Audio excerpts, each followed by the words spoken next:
have you cleaned the grease filters on your range hood? Doing this helps prevent fire hazards and odors. Stainless steel filters are easy to clean using dish soap and warm water. Begin with a 15-minute or so soak to loosen debris, and then scrub the grease away.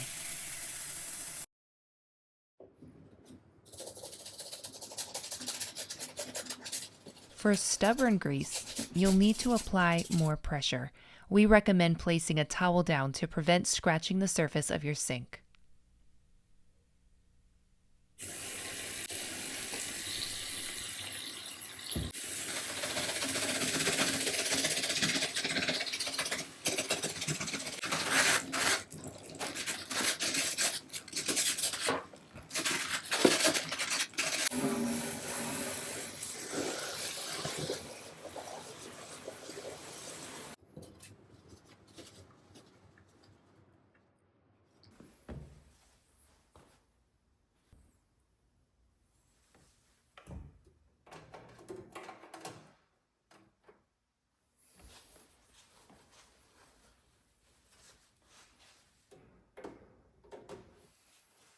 And that's how it's done.